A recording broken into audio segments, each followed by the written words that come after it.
रहीम अस्सलाम वालेकुम। हम बात करेंगे शहबाज शरीफ के हवाले से। शहबाज शरीफ जो कि आजकल गिरफ़्तारी के खौफ में मुब्तला हैं और वो शायद इस हद तक मुब्तला हो चुके हैं या इस हद तक खौफज़दा हैं कि वो अब कभी कोई बहाना लगाते हैं, कभी कोई बहाना लगाते हैं, और अब आकर उन्होंने एक नया ड्रामा शुरू किया है। मैंने आपको लास्ट डेट ऑफ हेयरिंग पर बताया था 16 जुलाई को जो उनके केस की समाअत थी, और उस केस की समाअत में वो ख़ुद मुल्ज़म तो पेश हो गया था, लेकिन मुल्ज़म के वकला की तरफ से ये बात आई थी कि वो बीमार हैं, वो जिस इलाका में है वो इलाका सील हो चुका है कोरोना वायरस की वजह से जो लॉकडाउन हुआ है, और इसलिए वो अब अदालत में पेश नहीं हो सकते, और इसलिए जो केस की समाअत उसको मुलतवी किया जाए। पहले काफ़ी अर्सा से कोरोना वायरस के बहाने लगा रहा था शहबाज शरीफ ख़ुद, और अब शहबाज शरीफ के वकला की तरफ से ये बात आ गई थी, और उसके ऊपर भी एक ही तारीख मिलनी थी, और जो अदालत में उसका हशर हुआ था वो भी मैंने आपके साथ शेयर किया था। अब एक नया काम होने लगा है, क्योंकि 23 जुलाई को फ़ाइनल आर्गूमेंट्स के लिए अदालत ने यह केस फ़िक्स कर दिया है, और ये एक केस है। इसके अलावा आशियाना हाउसिंग स्कीम भी अपने फ़ाइनल मरहले में पहुँच चुकी है, और उस केस में भी जो रेफरेंस है वो भी अब 3 माह का टाइम था लाहौर हाई कोर्ट के अंदर कि उसको फाइनली डिसाइड किया जाए, और उसके अंदर एविडेंस चाह रही है और जिरा हो रही है। जो वकला हैं शहबाज शरीफ के और मुल्ज़मों के वकला हैं वो जिरा कर रहे हैं प्रोसिक्यूशन के गवाहों पे, और वो मैक्सिमम 3-4 तरीक़ों पर वो भी डिसाइड हो जाएगा। तो उसमें भी शहबाज शरीफ को क्योंकि सज़ा होनी है और लंबे अरसे के लिए जेल जाना है, वो भी खौफज़दा हैं। फिर रमज़ान शुगर मिल केस में फ़र्द जुर्म आयद होना है अगस्त के पहले हफ्ते में, और उसमें भी मैंने आपको वो डिटेल ऑर्डर पढ़कर सुनाया था जिसमें ये कहा गया कि अगर नेक्स्ट डेट पर नहीं आएंगे तो जो वकला हैं शहबाज शरीफ के वो लिख कर दे के आए हैं, और उन्होंने कहा है कि जनाब अगर वो पेश नहीं होते तो हम अदालत में एफिडेविट देते हैं और हम स्टेटमेंट देते हैं कि जनाब जो भी ऑर्डर पास करेंगे हमें उसके ऊपर कोई एतराज़ नहीं होगा।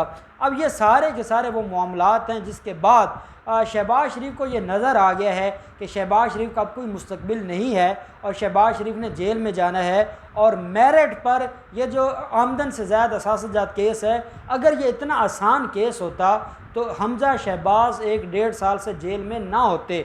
अगर आप ये समझें कि आमदन से ज़्यादा असासजात केस में कुछ नहीं है या उसको लाहौर हाई कोर्ट ज़मानत दे देगी, अगर इतना आसान होता तो लाहौर हाई कोर्ट से 2 बार हमजा शहबाज की दरख्वास्त ज़मानत खारिज हुई है, और अब सुप्रीम कोर्ट में वो पेंडिंग पड़ी है, और इनके अंदर इतनी हिम्मत नहीं हो रही कि वो जाकर फिक्स करवाएं और उस केस को प्रोसीड करवाएं, क्योंकि वो इतना डेंजरस केस है इनके ख़िलाफ़ जिसमें इनके लिए कोई छुपने की जगह नहीं है।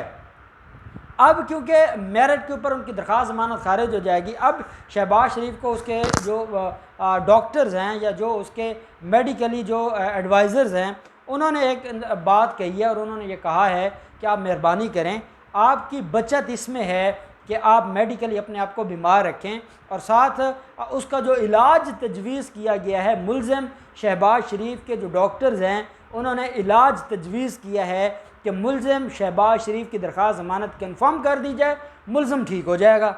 अब देखें कितना उन्होंने निराला सा इलाज बता दिया है। अब भी अगर कोई पाकिस्तान के सबसे बड़े खैर खा, नाम नहाद खैर खा मुल्ज़म शहबाज शरीफ को अगर कोई ठीक देखना चाहता है, अगर उसको बीमारी से सेहत याब देखना चाहता है, तो उसके डॉक्टर्स ने बड़ा आसान सा हल बता दिया है कि लाहौर हाई कोर्ट उसकी दरख्वास्त ज़मानत कन्फर्म कर दे, वो ठीक हो जाएगा। वो फिर उसके बाद अपोजिशन लीडर का किरदार भी अदा करेगा, वो बिलावल जरदारी के साथ जाके APC भी करेगा, फजलुर रहमान के साथ मिलकर वो मुख्तलिफ चालों में उनका हिस्सा भी बनेगा, वो सारा कुछ करेगा। सिर्फ उसका इलाज है लाहौर हाई कोर्ट से उसकी दरख्वास्त ज़मानत का कन्फर्म होना। और अब उन्होंने जो आकर खेल रचाया है, और वो खेल ये है, वो जो अदालत के साथ खेलना चाहते हैं और जो उसमें नाकाम होंगे, क्योंकि पहले कोरोना वायरस का खेल खेला, अदालत ने वो खेल नाकाम कर दिया, ख़ुद एक मेडिकल बोर्ड बना दिया, और अब मेडिकल बोर्ड्स को भी पता है कि अब वो हालात नहीं रहे। एक मुल्ज़म था वो भाग गया है, अब हर बंदे को ऐसा रिलीफ नहीं मिलेगा, और वो मेडिकल बोर्ड्स, क्योंकि पहले medical boards doctor Yasmeen Rashid के ऊपर इत्माद करके बनाए जाते थे, अब डायरेक्ट अदालतें ख़ुद देख रही हैं। इसलिए वो मेडिकल बोर्ड ने जब आकर बताया था कि उसका कोरोना वायरस नेगेटिव है, उसके बाद मुल्ज़म शहबाज शरीफ के लिए कोई नया बहाना ढूंढना बड़ा ज़रूरी था। अब कल से एक उनकी तरफ से जो हमारा स्पेशली जियो जंग है वो एक ख़बर चला रहा है, और वो बड़ी दिलचस्प खबर है जो उसकी बीमारी के बारे में है। खबर ये चल रही है कि हम शहबाज शरीफ बीमार हो गए हैं, उनके डॉक्टर्स ने, जो ख़ानदानी ज़राए हैं, उन्होंने ये बताया है कि उनको कमज़ोरी है, कोरोना वायरस की बीमारी से मुकाबला किया है, उससे वो लड़े हैं, उससे लड़ने के बाद और शिफा याबी के बाद अब कमज़ोरी आ गई है और ड्रिप्स भी लगी हैं, मुख्तलिफ ड्रिपें लगाई गई हैं, मुख्तलिफ इंजेक्शंस लगाए गए हैं, पानी की कमी हो गई है। अब ये जो हमारा जियो जंग है या इस तरीके के जो लिफाफा मीडिया ग्रुप्स हैं, ये ब्रेकिंग न्यूज़ को चला रहे हैं कि पानी की कमी हो गई है, कमज़ोरी हो गई है, ड्रिपें लगी हैं और ये बीमारी है। और ये कहा जा रहा है कि डॉक्टर्स ने उसको मुकम्मल आराम का मशवरा दिया है और डॉक्टर्स ने कहा है कि आप मुकम्मल आराम करें, आपको हिलने जुलने की भी कोई ज़रूरत नहीं है। और अगर आप अपने बेड से भी उठेंगे, अदालत जाना तो बड़ी दूर की बात है, बेड से उठेंगे तो आप तो मर जाएंगे और आपकी ज़िंदगी की ज़मानत ये है कि आप बस यहाँ सोए रहें, आपको कोई छेड़े नहीं और आप किसी को न छेड़ें। अब ये बड़ी मासूमाना सी एक बीमारी है मुलज़म शहबाज शरीफ की, और मुलज़म शहबाज शरीफ अब ये चाहते हैं कि उनकी जो अबूरी ज़मानत है, लोग हमेशा पोस्ट अरेस्ट बेल में, जब वो जेल चले जाते हैं, जेल जाने के बाद वो बहाना करके हॉस्पिटल्स में चले जाते हैं, हॉस्पिटल्स में वो एडमिट होते हैं, वहाँ से मेडिकल बनते हैं और मेडिकल ग्राउंड पर उनकी ज़मानतें हो जाती हैं, जैसे मुख्तलिफ मुलज़मों की ज़मानतें हुई हैं। अब मुलज़म शहबाज शरीफ अनोखा मुलज़म है। मुलज़म शहबाज शरीफ ये चाहते हैं कि उनकी दरख्वास्त ज़मानत, वो जो अबूरी ज़मानत है, इंटरम बेल है, प्री अरेस्ट बेल है, वो मेडिकल ग्राउंड पर कंफर्म हो जाए। और वो मेडिकल ग्राउंड बनाने के लिए ये सारा तमाशा कर रहे हैं। और उसके वकला ने मुलज़म शहबाज शरीफ को ये बता दिया है कि आपकी दरख्वास्त मेरिट पर मंजूर नहीं होगी और ये 23 जुलाई को ईद से पहले बड़ी गिरफ़्तारी होगी और ईद से पहले आपको जेल जाना पड़ेगा। और जब हाई कोर्ट के अंदर ज़मानत खारिज होती है तो वो हाई कोर्ट के अहाता से ही गिरफ़्तार कर लिया जाता है। मुलज़म को ये मौका नहीं मिलता कि वो वहाँ से भाग जाए। और वो कोई आम मुलज़म हो तो चलें, उनके वकला उनको भगाने में मदद देते हैं, लेकिन ये ख़ास मुलज़म है और हर तरफ सिक्योरिटी होती है, वहाँ पर हज़ारों लोग पुलिस के होते हैं, उसका भागना। और मैं नहीं समझता कि फिर इतना बड़ा लीडर है PMLN का और वो भागेगा और वो को अच्छा लगेगा। जेल में जाते रहते हैं लीडर, पहले भी जेलों में जाकर। और ये जो हमारी लीडरशिप है वो बदकिस्मती ये है कि वो सारे क्रिमिनल्स हैं और वो ये बड़े दावे से कहते हैं, फ़ख्र से कहते हैं कि हम जेलों में जाते हैं, हमने पहले भी जेलों में गए, अब भी जाएंगे। अब उनका जो मुस्तकबिल है उसको जेल में नज़र आ रहा है और यही वजह है कि मुलज़म शहबाज शरीफ ने अब ये नया बहाना रचाया है और ये सिर्फ 23 जुलाई के लिए बहाना है। और मैं आपको पहले बता दे रहा हूँ कि ये बहाना भी नाकाम होगा।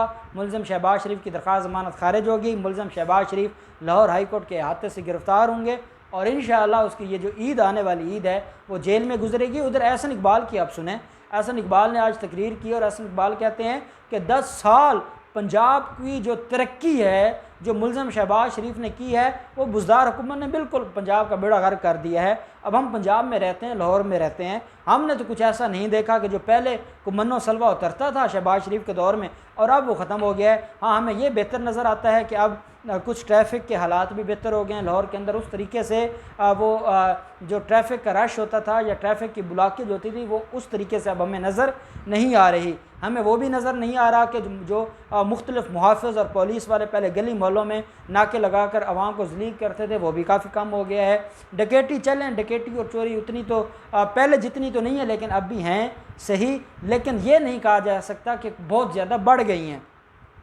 लोड शेडिंग जो शहबाज शरीफ जो दावे करता था उससे अब हालात बेहतर हैं। अब पता नहीं कौन सी तरक्की थी जो मुलज़म शहबाज शरीफ कर गया था और अब वो बुज़दार हुकूमत ने उसका बेड़ा गर्क कर दिया है। और अब एहसन इकबाल कहते हैं पंजाब बचाओ तहरीक चलाएंगे। पंजाब बचाओ नहीं, पंजाब मुकाओ तहरीक। आप पहले भी 10 साल आपने पंजाब मुकाओ तहरीक चलाई है और अब मज़ीद आप पंजाब मुकाओ तहरीक चलाना चाहते हैं। और ये पंजाबी और पंजाब का नारा पंजाब में नहीं चलता, ये अंदरून सिंध के लोग तो इस नारे में आ जाते हैं। हाँ, ये जो पंजाब के लोग हैं वो इस नारे में नहीं आएंगे। और आपने बड़े नारे लगाए थे, जाग पंजाबी जाग के नारे भी आपने लगाए थे। और आप ये जो कौमियत हैं ये एक आप वो पैदा करना चाहते हैं और आपका क्योंकि माइंड ही इतना शैतानी जहन है कि आप इलाकायत में पाकिस्तान को तकसीम करना चाहते हैं। और आप कहते हैं कि यहाँ हम पंजाबी का नारा लगाएं, वहाँ वो सिंधी का नारा लगाते हैं, वहाँ वो पश्तो का नारा लगाते हैं, पख्तून का, वहाँ पे वो बलोची का। तो आपकी ही तो ये करतूत हैं जिसकी वजह से पाकिस्तान आज इतना डिवाइड हो चुका है। लेकिन अब पंजाब के लोग आपकी बात नहीं सुनने वाले। और पंजाब में जिस तरीके से आपको मुंह की खानी पड़ी इलेक्शन में, अगले इलेक्शन में तो आप सोचे ही नहीं हाँ, कोई ऊपर से फरिश्ते आ जाएं जो हमेशा से ज़िया-उल हक के दौर से इनको सपोर्ट करते आए थे, अब उन फरिश्तों की जगह नहीं है और अब वो लोग ऐसे नहीं हैं कि वो उनको सपोर्ट करेंगे। लेकिन अगर वो सपोर्ट करने लग गए तो फिर तो आप पंजाब में आपका कोई चांस बन सकता है। आपको कोई नहीं पंजाब में जानता और लोगों के अंदर इतनी नफ़रत पाई जाती है और लोग आपसे इतने ज़्यादा नालां हैं। आप पहले पंजाब के लोग आपसे नाराज़ थे कि आप सिवाय लाहौर के आप पंजाब को पंजाब नहीं समझते, अब आप कहते हैं आप पंजाब बचाओ तहरीक शुरू कर रहे हैं। तो ऐसा कुछ नहीं होगा, आप नाकाम होंगे। मुलज़म शहबाज शरीफ जेल में होगा और उसके असातिज़ा मुंजमद रहेंगे और वो हमेशा के लिए पाकिस्तान की कौम को, पाकिस्तानी कौम को और पाकिस्तान के ख़जाने को लूटने से बाज रहेंगे और उनको दोबारा मौका नहीं दिया जाएगा। अल्लाह पाक पाकिस्तान कामी नासिर हो। बहुत शुक्रिया। अल्लाह हाफ़िज़। पाकिस्तान जिंदाबाद।